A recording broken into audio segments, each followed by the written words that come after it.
I think unlimited holiday was one of those ones where on the surface looks incredible because it's like, wow, I can take as much time as I want. But then it's like, if you actually look at the stats, the Yeah. data, it's not the case, which is an interesting one. Where does that fit into everything? Yeah, it's a really good question. And I think your culture should inform the benefits that you put in place. I also think that people are really challenging what it means to have a benefit and a perk these days. Like, um, maternity and paternity leave shouldn't be a benefit. That should just be a human right. That should be something that is expected. It shouldn't be like, oh, look, I get more days here and less days here. I think like that's kind of missing the point. So I think that if you want to practice what you preach and you want to be authentic in what you do, then you should be saying, okay, so our values are X, Y, Z.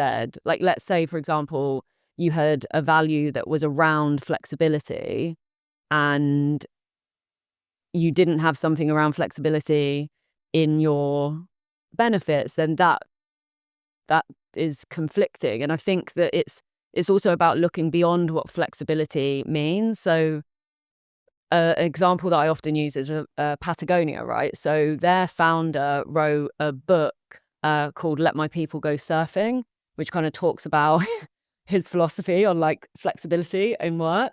I believe that Patagonia have quite a interesting way of like looking at breaks and like taking Yeah. time in your day to like do your hobby, whether it's like mountaineering or surfing or running or whatever. And so I think that it's not just about your perks and your benefits. I think that's one thing, and they should reflect your values and your culture.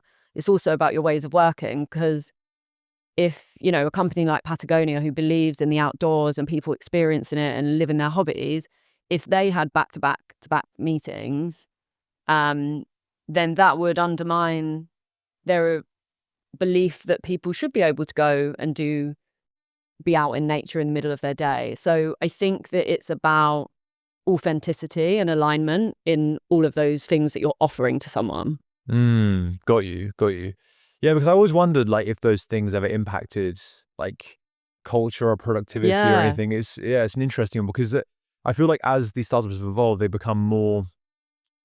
I don't know what the word is, but they offer more benefits to their employees, which I mean I really like because Yeah. it looks really cool. But I always thought like, what's the actual impact for the culture, like offering those things?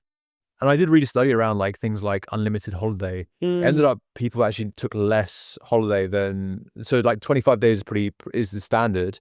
They actually took less than 25 if Yeah. you had unlimited holiday, which is a very interesting thing. But then you sort of think, if you went under the bonnet, why are people taking less time? Do they feel like if they take like less time, they're seen as like more productive and Yeah. make taking holidays that like a sign of weakness, perhaps? I don't Yeah. know, because so I don't know. There's things that they say, but there's maybe things that maybe are going wrong under the bonnet if like Yeah. it's enforced in the wrong way. Yeah.